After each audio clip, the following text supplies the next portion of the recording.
Okay, well, so I will show you my screen. Just tell me.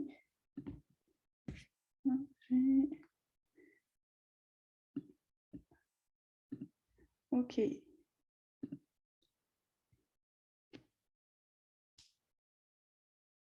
Can everyone see my presentation?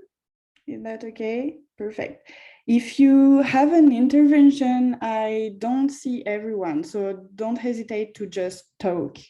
Because yeah, I can't see everyone on my screen. So yeah, just talk if you have something to say. Well, so welcome to this session in English for the presentation of the AtlantiCoopLab. So the AtlantiCoopLab, what it is, it's an inclusive lab where youth can create their own experience. The idea is that they have the idea and they will realize it, like create it. And how will they do that? They will do it like in managing their own cooperatives. And what is the objective is like they create an experiential, like we create with the AtlantiCoopLab an experiential opportunity. So what is the vision of this project? The AtlantiCoopLab's main goal is to offer a world where all young people between the ages of 12 and 30 can have an environment conducive to learning and learn the importance of governance as a democratic exercise, managing collective enterprises and the labor market, and inclusion and fulfillment according to patients and reality. So our mission, as we like to say it, is that the AtlantiCoopLab raises awareness among young people aged 12 to 30 on the importance of developing entrepreneurial and social skills. It supports them and train them in collective entrepreneurship. So what are our objectives?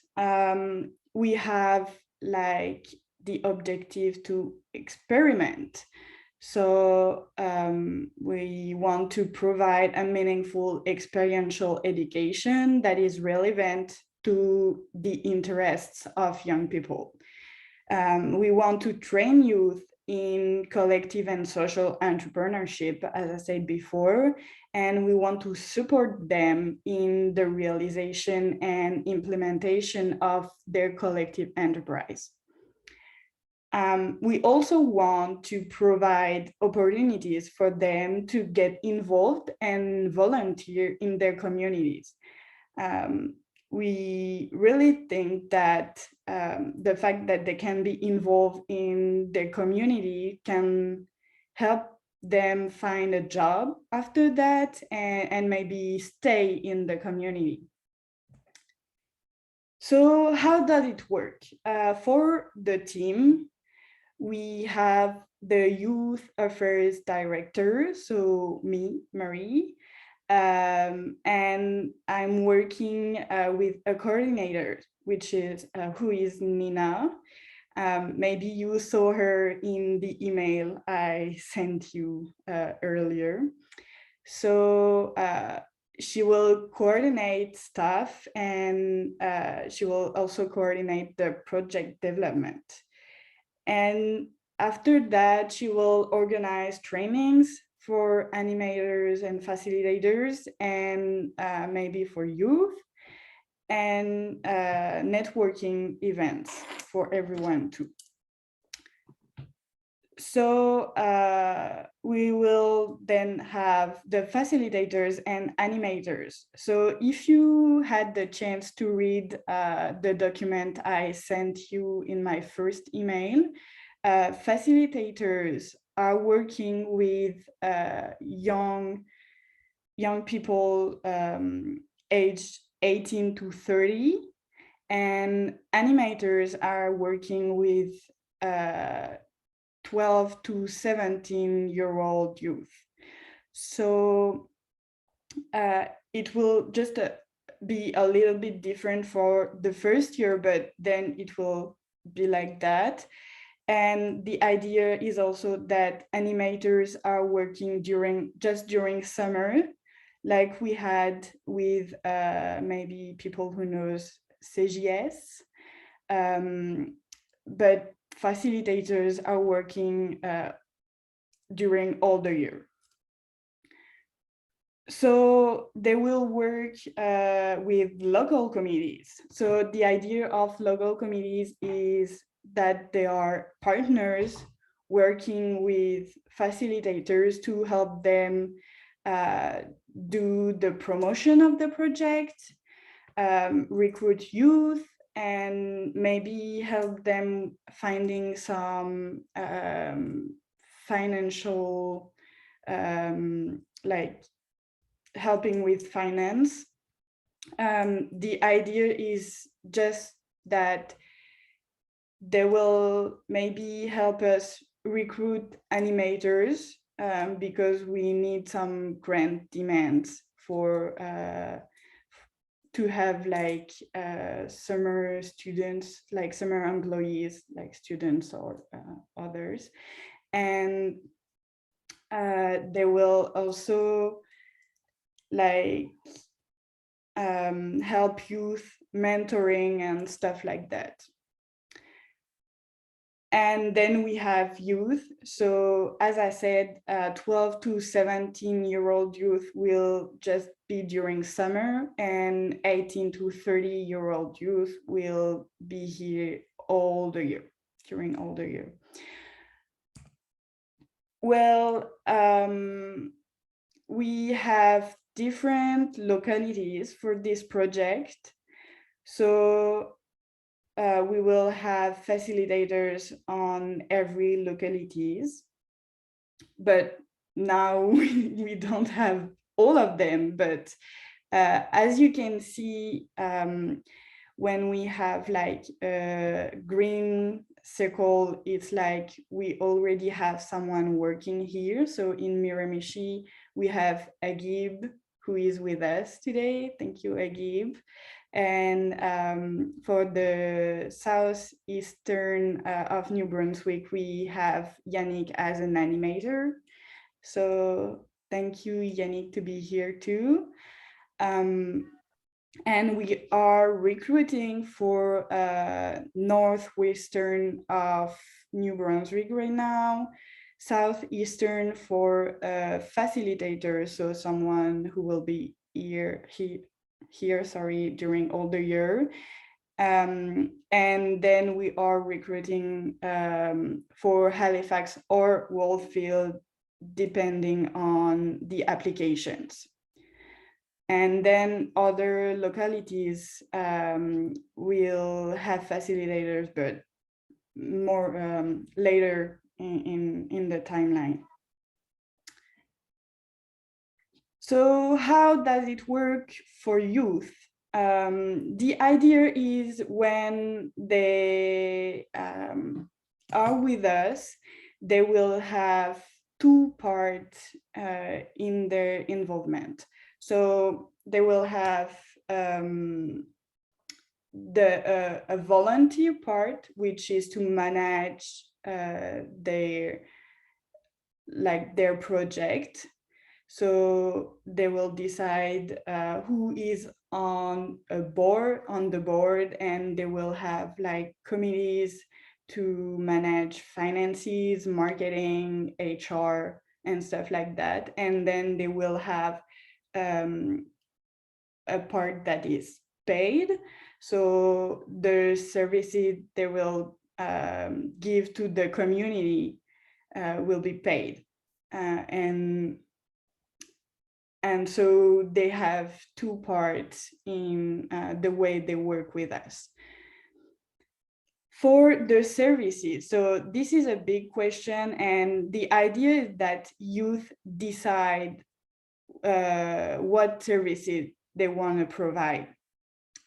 So we can't say with insurance that they will do something precise, but the idea is to give them the opportunity to find their skills and to decide what services they can provide depending on their skills. But as partners, you can help them find some contracts and maybe show them what is possible with their community, and then they will decide if they can do it or not. Well, what are the next steps? So during June, we want to reorganize or create new or existing local communities with the help of facilitators and animators. During summer, we will have some active local sections. So for 12 to 17-year-old youth, and we will prepare the program for 18 to 30-year-old youth. So during this fall, we will test the program for 18 to 30-year-old and hopefully have new localities. And then during winter, our big project is hopefully we will be incorporated, and we will strengthen the program for 18 to 30-year-old youth. So for the key performance indicators, we hope to have up to 100 participants by March 2024, which will do like 1,200. Sorry, I'm not good with numbers in English, but like as you can see it, well, 1,200 hours of volunteering. About the inclusion, we hope to have a good diversity in young participants, because we think it's really important for them to discuss about diversity and be like not confronted, but be in it and have the occasion to discuss about it. And we will create we want to create occasion on the labor market and answering to some problems it can have right now. So like if an employer is like looking for someone but not full-time, like some youth can help with that and do a contract with this employer, for example. And then we have a big part about training. So we want youth to know more about the co-op movement and the model. So they will have training about that, but also about diversity, about maybe if they want to develop a specific skill or something. So they will have training about all this stuff. Well, this is the end of my presentation. So now I will let you talk about it. If you have some questions, if you have some comments, this is the time.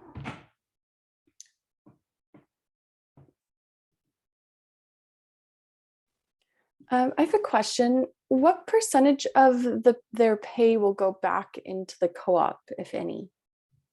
Yeah, so the co-op percentage is something they will decide, but we encourage them to have like a 10% going to the co-op. Okay, thanks.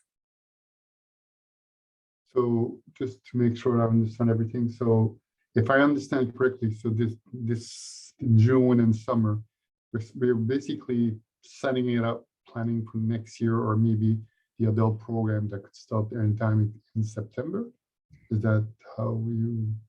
Yeah, during summer, yeah, we will have, so we will have this preparation, and we will also have active local section for 12 to 17-year-olds.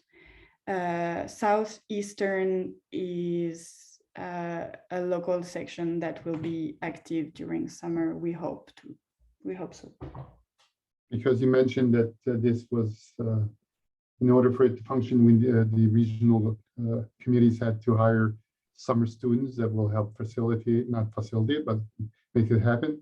Well, it's too late to apply for programs, to have those. So it will be postponed to next year, but we can still set up committees. We can still. Yeah, this summer is a bit exceptional because we hope that facilitators can do 12 to 17 for this summer, but not other summer after. Yeah. Okay, that's what it is. Okay, thank you for that. Will all of the different nodes have active programming for the younger youth during the summer? No, not every of them, because I can just go back, sorry. So we don't have facilitators or animators on every localities. So for this summer, we hope to have Northwestern New Brunswick, Southeastern New Brunswick, and Halifax or Wolfville. Maybe if I can chime in, Marie. The local section, so just so we're all following the same terminology, the local sections for the 12 to 17-year-old program, the summer program. So this summer, exceptionally, we're going to use internal resources from both CCNB and CDR Acadie.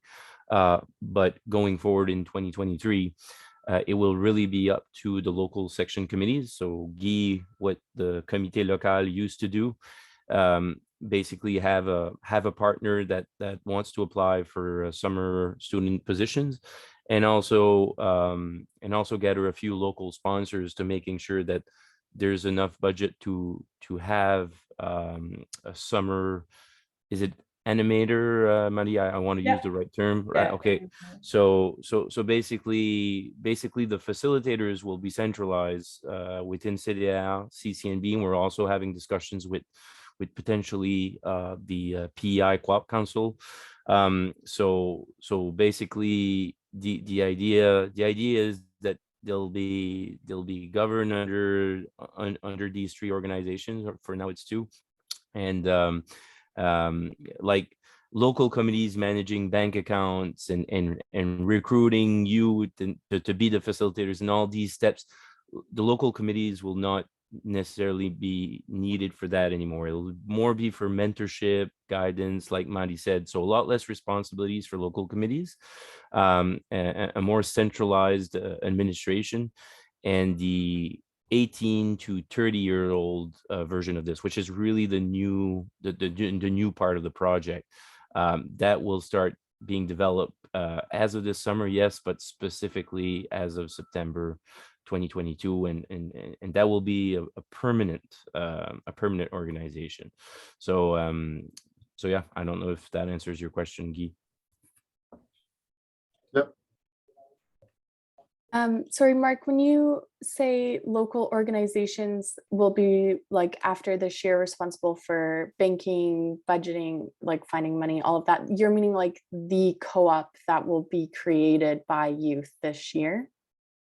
So just to be specific, legally, this project is starting under the umbrella of for the francophone local sections, it will be under CDR Acadie, and basically for the anglophone sections, it will be under CCNB. There's one exception. I know we had a contract in the past with Rédé, Île du Prince-Édouard. They basically benefit from the training. The program is a little bit connected, but I do believe that their operations are under their own insurance. And the way it's going to work, it's each local section is really a project, but it's all under the same umbrella. Eventually, with the start of the 18 to 30-year-old program, which there will actually be actual billing starting, there will be accounting done for AtlantiCoopLab.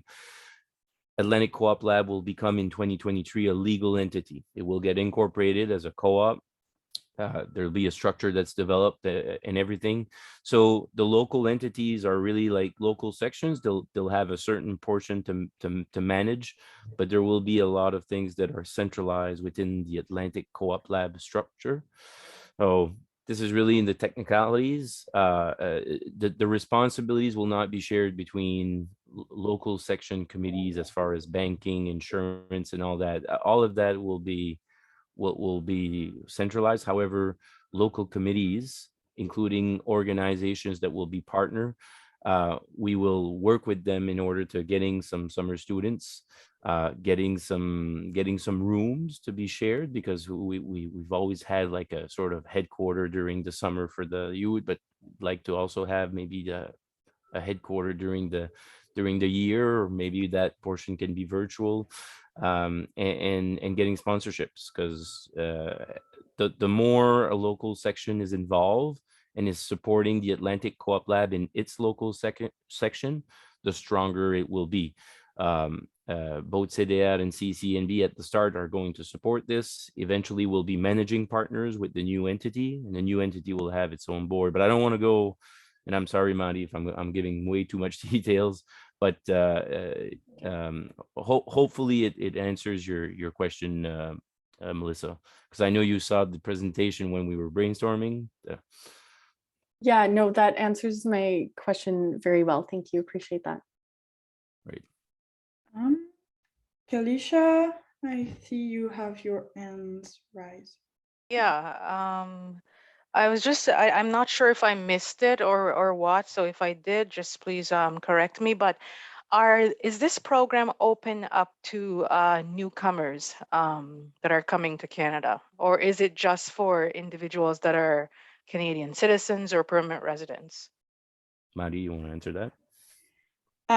Yeah, so I had the same questions today, they go in French, but we have to see with our partners just to make sure that it's okay with them, but it should be okay for like the 12 to 17, because they are under their parents' responsibility. So I think we don't have to ask them the question, but it will be a bit different for 18 to 30, because they can be here with like a student permit, or like sorry, I don't have the word, but permis temporaire. So maybe temporary working permit. Yeah, thanks. So maybe their responsibilities will be different, and we have to be careful of about what and where they can work or not. So this is the difference between both. Kalisha, maybe to top up on what Madi said, the 12 to 17-year-old program, it's really a volunteer program. Yes, they're getting paid, but they're getting paid cash. It's a learning program where there's not really like there's no actual billing that gets into an accounting system, and we have a business number and everything. It's really a summer camp learning collective entrepreneurship. So learning how to work in a workers co-op. But for the 18 to 30, these guys and gals are going to receive a payroll. They're going to be on payroll. The work they're going to do is going to get billed with a business number, and all these logistics need to be following the legal guidelines. So it will determine on the newcomers' statuses as far as can they work. Will they be allowed to do some volunteering in Atlantic Co-op Lab? Absolutely, for sure. It's the working issue for the 18 to 30 that, again, it will depend on their status. It will depend also on pilot projects and everything that exists with immigration in Canada. So we'll need to look at a case by case for those specific people. But for the 12 to 17, there's absolutely no issues, even though they don't have any permits or whatever. It's a learning program. It's a summer camp, and the project, Atlantic Co-op Lab project, wants to be an inclusive project. So hopefully that answers your question. Yeah. Okay. Thank you. Great question, by the way, Kalisha.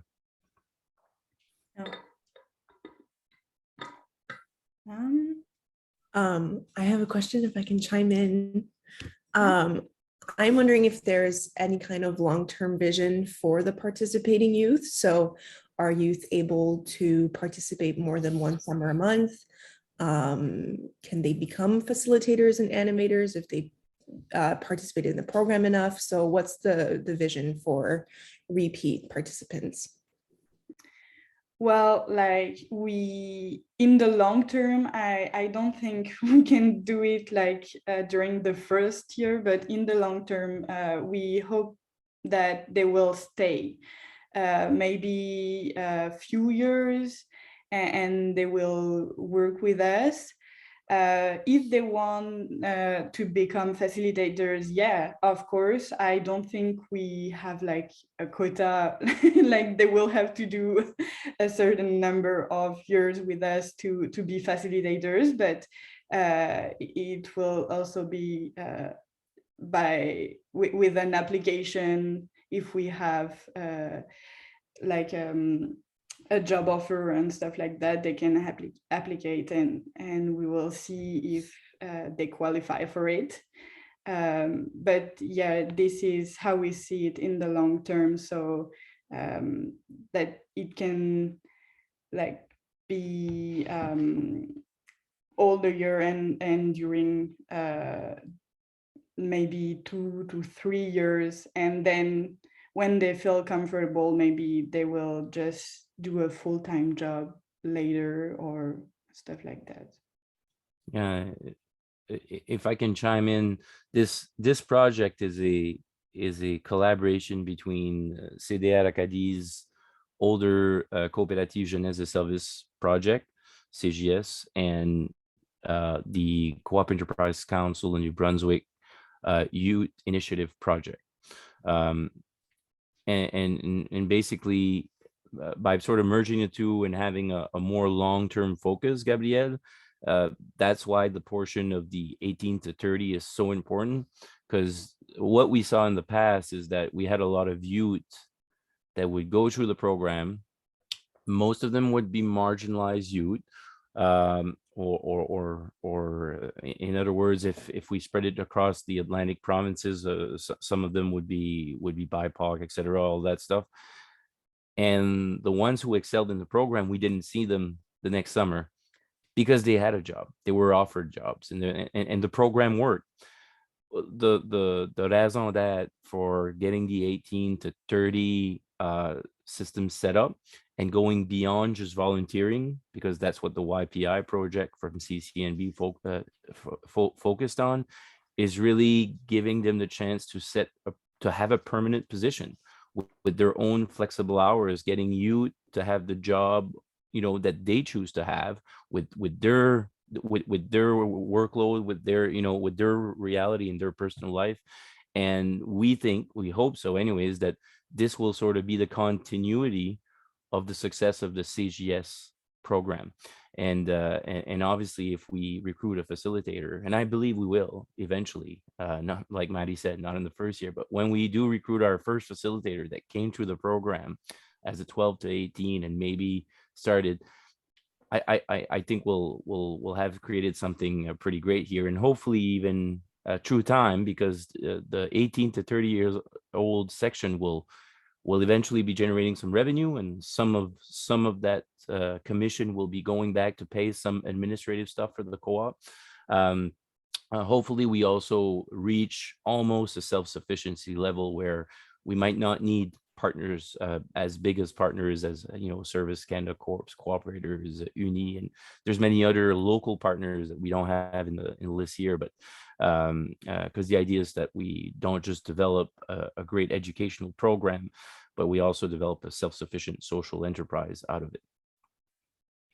If I may speak, Marc-Henri, from experience, we had participants from the CGS, Coopérative Jeunesse de Service, who were participants, who became facilitators, and at the end became part of the partnership, the group, the working group that oversaw so they played 3 roles. Yeah. Participants, facilitator, and part of the community. So you can play major roles. Yeah, thanks Guy for expressing some past experiences. So will the youth, like, could they decide to each have like their own individual services that they provide, or could they decide to have more of like a specific theme around the types of services that their entity will provide for their community? I think the idea is to teach them how to work together. So it would be better if they can work on it as a team. But if on the team we have someone that has a specific skill, maybe this person can say, oh, I want to provide this service. And if all the team is okay with that, I see that it can happen. yeah, maybe to chime in on how things used to work in the old CGS program. So for example, you would have had probably only 1 or 2 youth that said, hey, I painted once. I can paint. I've done it once or twice. So the project will basically make it so that there's a little bit more training on, painting, like basically safety with paints, knowing which paint is what, how to clean, etc. But there will be other youth that are also trained on how to paint. There could be some contracts that are done where it's just 1 youth working because he really loves to paint. However, the idea, like Maddie said, is that some other youths have also been trained how to paint.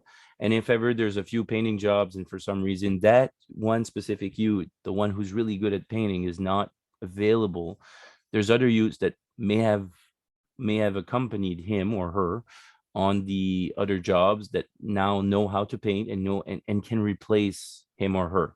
So the idea is really, yes, there are individual services that are given by individuals really as per their competencies and etc.